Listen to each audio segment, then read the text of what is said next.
नमस्कार दोस्तों, स्वागत है आपका 8 मई 2023 दैनिक समसामयिकी में, जिसमें चर्चा करेंगे रोज की तरह करंट अफेयर से जुड़े 10 महत्वपूर्ण सवाल जो आपकी प्रतियोगी परीक्षाओं के लिए काफ़ी महत्वपूर्ण है। दोस्तों, यदि आपने हमारे पिछले करंट अफेयर के वीडियोस नहीं देखे हैं तो वो भी आप ज़रूर से देखें, जिसका लिंक इस वीडियो के नीचे कमेंट बॉक्स या आई बटन पर मिल जाएगा। दोस्तों, यदि आप चैनल पर नए हैं तो चैनल को सब्सक्राइब करें, वीडियो को लाइक करें और अपने दोस्तों के साथ में ज़रूर से शेयर करें। तो बिना किसी देरी के स्टार्ट करते हैं आज का पहला क्वेश्चन है, हाल ही में पीटर्सबर्ग जलवायु संवाद का आयोजन किसकी अध्यक्षता में किया गया है? तो इस जलवायु संवाद का आयोजन है जो जर्मनी और यूएई की अध्यक्षता में इस 14वें संस्करण का आयोजन किया गया है।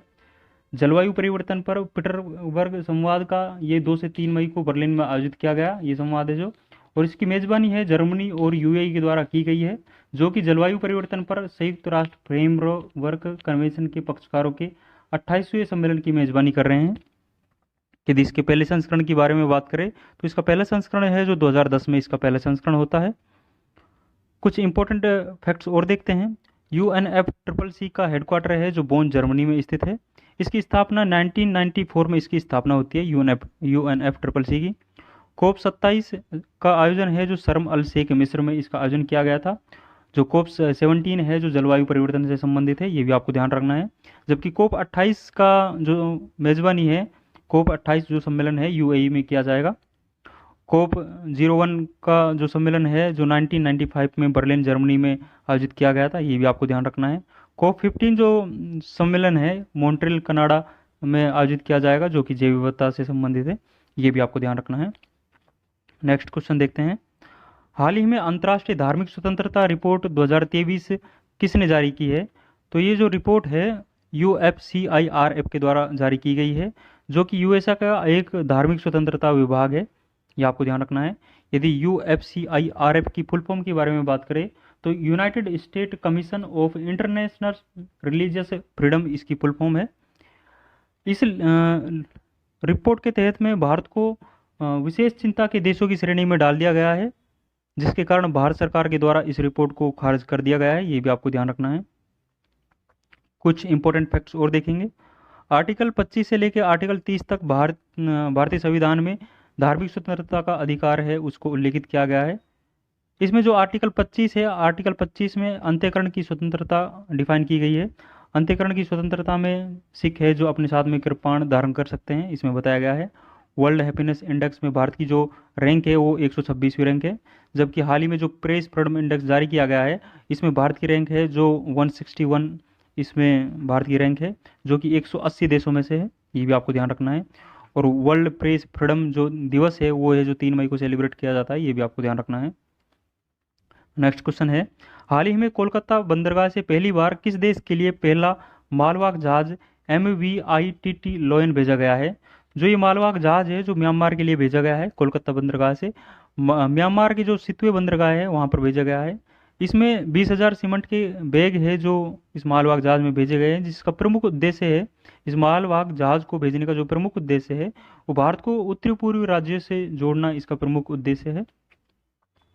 ये जो मालवाहक जहाज है जो कालादानी मल्टी मॉडल प्रोजेक्ट के तहत ये भेजा गया है, ये भी आपको ध्यान रखना है। कुछ इंपॉर्टेंट फैक्ट्स और देखेंगे। म्यांमार का जो पुराना नाम है वो बर्मा म्यांमार का पुराना नाम है। इसकी राजधानी जो वर्तमान राजधानी है नापिता इसकी वर्तमान में राजधानी है। और यदि म्यांमार की प्रमुख नदी के रूप में बात करें तो इरावती नदी है जो म्यांमार की प्रमुख नदी है। नेक्स्ट क्वेश्चन देखेंगे। हाल ही में अमेरिका राष्ट्रपति के घरेलू नीति सलाहकार के रूप में किसे नियुक्त किया गया है? जो अमेरिका के राष्ट्रपति के द्वारा जो घरेलू नीति सलाहकार है, नीरा टंडन को घरेलू नीति सलाहकार के रूप में नियुक्त किया गया है। ये पहली एशियाई अमेरिका महिला है जिसे इस पद पर नियुक्त किया गया है। यदि मीरा टंडन के बारे में बात करें तो मीरा टंडन को यूएसए के अफोर्डेबल केयर एक्ट के लिए जाना जाता है, नीरा टंडन को, ये भी फैक्ट आपको इनके बारे में ध्यान रखना है। कुछ इंपॉर्टेंट फैक्ट्स और ध्यान रखेंगे। डॉक्टर मनिक साह है जिसको हाल ही में त्रिपुरा का मुख्यमंत्री चुना गया है। कॉनरेड संगमा है जो मेघालय के मुख्यमंत्री है, जो कि नेशनल पीपल पार्टी से संबंधित है। नेहरू के बारे में बात करें तो ये नागालैंड के मुख्यमंत्री है। सुखविंदर सिंह सिक्खू है जो हिमाचल प्रदेश के वर्तमान मुख्यमंत्री है, जो कि कांग्रेस पार्टी से संबंधित है। नेक्स्ट क्वेश्चन देखेंगे। हाल ही में नीरज चोपड़ा ने दोहा डायमंड लीग में कौन सा पदक जीता है? नीरज चोपड़ा के द्वारा हाल ही में जो दोहा में आयोजित डायमंड लीग हुई है उसमें स्वर्ण पदक जीता गया है। ये स्वर्ण पदक है जो इस लीग में मतलब दूसरी बार है जो इस टूर्नामेंट का पदक नीरज चोपड़ा के द्वारा जीता गया है। नीरज चोपड़ा के द्वारा इसमें 88.67 मीटर का दूर है जो भाला फेंका गया है। जबकि सिल्वर मेडल के बारे में बात करें तो जेकब के द्वारा सिल्वर मेडल इसमें जीता गया है, जो कि चेक गणराज्य से संबंधित है। ये आपको ध्यान रखना है। यदि 7 मई के बारे में बात करें तो वर्ल्ड एथलीट डे के रूप में सेलिब्रेट करते हैं 7 मई को हम, ये भी ध्यान रखना है। जबकि ये वर्ल्ड जो एथलीट डे है ये 1966 से सेलिब्रेट किया जा रहा है।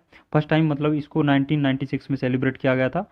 इस वर्ष जो इसकी थीम है एथलीट फॉर ऑल, इस वर्ष इसकी थीम रहने वाली है। ये भी बिंदु आपको ध्यान रखना है। कुछ इंपॉर्टेंट फैक्ट्स और ध्यान रखेंगे। भाला फेंक दिवस है जो प्रत्येक वर्ष 7 अगस्त को भाला फेंक दिवस के रूप में सेलिब्रेट करते हैं, बिकॉज 7 अगस्त के दिन ही नीरज चोपड़ा के द्वारा टोक्यो ओलंपिक में गोल्ड मेडल जीता गया था जेवलिन थ्रो के अंदर, इसलिए 7 अगस्त को भाला फेंक दिवस के रूप में सेलिब्रेट करते हैं। फीफा वर्ल्ड कप 2022 के बारे में बात करें तो इसका आयोजन है जो कतर में इसका आयोजन किया जाता है। इसका जो वर्ल्ड चैंपियन था वो अर्जेंटीना इसका चैंपियन रहता है, जबकि उपविजेता के बारे में बात करें तो उपविजेता इसमें फ्रांस रहता है।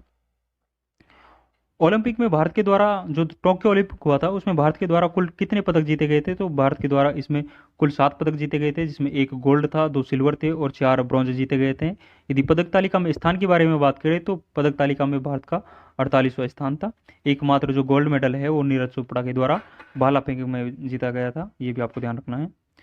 नेक्स्ट क्वेश्चन है, हाल ही में रक्षा मंत्री राजनाथ सिंह ने एकता हार्बर बंदरगाह का शिलान्यास कहाँ किया गया है। तो एकता बंदरगाह का जो शिलान्यास है राजनाथ के द्वारा, जो कि हमारे रक्षा मंत्री है, उसके द्वारा मालदीव में इस बंदरगाह का शिलान्यास किया गया है। ये आपको ध्यान रखना है। कुछ इंपॉर्टेंट बिंदु और ध्यान रखेंगे। चाबहार बंदरगाह है जो ईरान में स्थित है। इस बंदरगाह का निर्माण है जो भारत के द्वारा किया गया है ईरान में। ये भी आपको ध्यान रखना है। 8 डिग्री चैनल है जो बेनिका द्वीप को मालदीव से अलग करता है, जबकि 9 डिग्री चैनल है जो कवरत्ती को मेहिका द्वीप से अलग करता है। ये भी आपको ध्यान रखना है। 10 डिग्री चैनल है जो उत्तरी अंडमान को दक्षिणी अंडमान से अलग करता है। यह आपको ध्यान रखना है। एक्वेरियन एक्सरसाइज है, एक्वेरियन युद्ध अभ्यास है जो भारत और मालदीव के मध्य आयोजित किया जाता है। ये सारे एक्स्ट्रा फैक्ट है जो आपको ध्यान रखना है।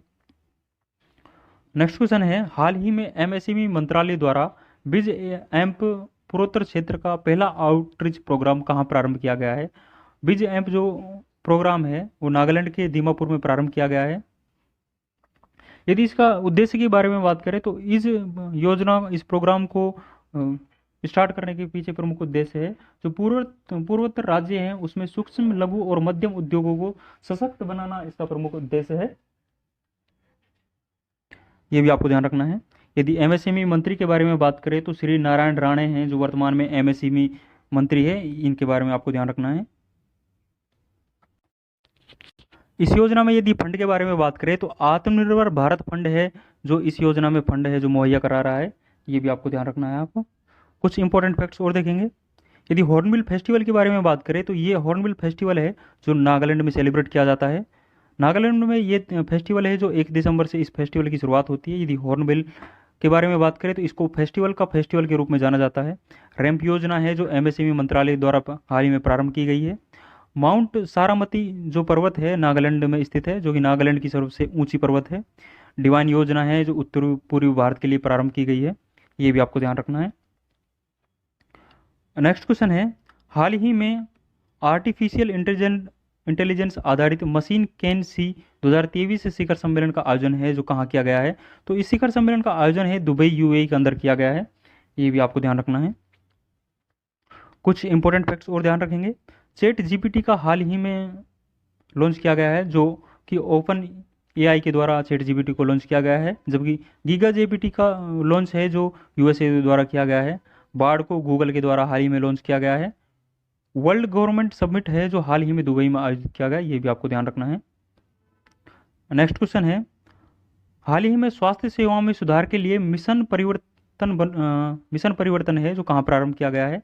जो मिशन परिवर्तन है जो बिहार में हाल ही में प्रारंभ किया गया है, जिसके जो प्रमुख उद्देश्य है स्वास्थ्य सेवाओं में सुधार करना इस मिशन का प्रमुख उद्देश्य है।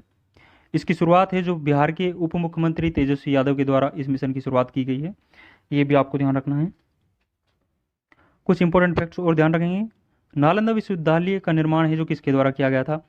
नालंदा विश्वविद्यालय का निर्माण है जो कुमारगुप्त के द्वारा किया गया था। यदि वर्तमान में नालंदा विश्वविद्यालय के चांसलर की बात करें तो हाल ही में इसका जो कुलपति है वो अरविंद पनगड़िया जी को नियुक्त किया गया है। ये भी आपको ध्यान रखना है। सीएम चिरंजीवी योजना है जो कि राजस्थान में प्रारंभ की गई थी। राजस्थान में 1 मई 2021 से प्रारंभ की गई थी। और मिर्जा चावल का जो जीआई टैग है हाल ही में बिहार को दिया गया है। और एक इसमें बौद्ध जो तीसरी बौद्ध संगीति है उसका आयोजन है जो पाटलिपुत्र में किया गया था। मैं आपको जो जितनी भी बौद्ध संगीति हुई थी, जो 4 बौद्ध संगीति हुई थी, उनको ट्रिक के माध्यम से आपको कैसे याद करनी है ये बताने जा रहा हूँ। तो आप ध्यान से देखें। पहली बौद्ध संगीति, दूसरी बौद्ध संगीति और तीसरी बौद्ध संगीति, इनकी ट्रिक है कि इनका आयोजन कहाँ किया गया था और किसके शासनकाल में किया गया था, ये आपको ध्यान रखना है। यदि पहली बौद्ध संगीति की और दूसरी बौद्ध संगीति के बारे में बात करें, इसको हम एक के नाम से ध्यान रख सकते हैं। और इनका जो स्थान रहा उनको RVPK के नाम से हम ध्यान रख सकते हैं। मतलब आर का मीन्स है राजगृह में, तो इसका आयोजन किया गया था। दूसरा जो संगीत थी उसका आयोजन है जो वैशाली में किया गया था। RVP मतलब पाटलिपुत्र में किया गया था और के मतलब कुंडल ग्राम में किया गया था। स्थान का जो ट्रिक है आप RVPK के नाम से ध्यान रख सकते हो, जबकि जो शासक थे इसमें उसकी ट्रिक है जो AK के नाम से ध्यान रख सकते हो। मतलब अजातशत्रु, कालाशोक, अशोक और ये जो चौथी बौद्ध संगीति AK मतलब चौथी बौद्ध संगीति जो कनिष्क के शासनकाल में कुंडलवन में होती। तो इसको आप ट्रिक के माध्यम से ध्यान रख सकते हो। AK शासकों की ट्रिक हो जाती है, जबकि RVP के जो स्थान थे उनकी ट्रिक हो जाती है।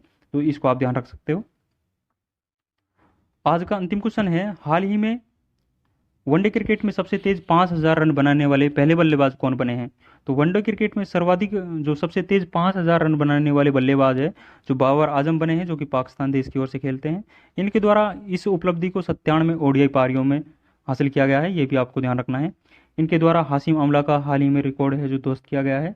हाशिम अमला का जो रिकॉर्ड था, इनके द्वारा 101 पारियों में 5000 रन, सबसे तेज 5000 रन बनाए गए थे, ये भी आपको ध्यान रखना है। कुछ इंपॉर्टेंट फैक्ट्स और देखेंगे।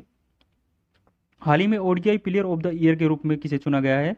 तो बाबर आजम को ODI player of the year के रूप में चुना गया है। T20 player of the year है जो सूर्य कुमार यादव को चुना गया है, जबकि test player of the year Ben Stokes जो कि इंग्लैंड की ओर से खेलते हैं, इनको चुना गया है। T20 वर्ल्ड चैंपियन हाल ही में जो 2022 में T20 वर्ल्ड कप हुआ था उसका चैंपियन है जो इंग्लैंड रहा है। इसमें उपविजेता के बारे में बात करें तो पाकिस्तान इसका उपविजेता रहा है। इसका आयोजन है जो ऑस्ट्रेलिया में इसकी आयोजन किया गया था, ऑस्ट्रेलिया के द्वारा इसकी मेज़बानी की गई थी। यदि इसमें प्लेयर ऑफ द टूर्नामेंट के बारे में बात करें तो सैम करन है जो इसमें प्लेयर ऑफ द टूर्नामेंट रहते हैं, ये बिंदु भी आपको ध्यान रखना है। यदि ODI वर्ल्ड कप के बारे में बात करें तो 2023 में ODI वर्ल्ड कप है, इसकी मेज़बानी है जो भारत करने जा रहा है, ये भी आपको ध्यान रखना है। हाल ही में जो महिला IPL है उसका पहले संस्करण का आयोजन किया गया था। मतलब WPL की जो पहली विजेता है वो मुंबई इंडियंस है जो WPL की पहली विजेता रहती है, जिसकी कप्तानी है जो हरमनप्रीत कौर के द्वारा जिसकी कप्तानी की जाती है। इनके द्वारा फाइनल में दिल्ली टीम को हराया जाता है, ये भी आपको ध्यान रखना है।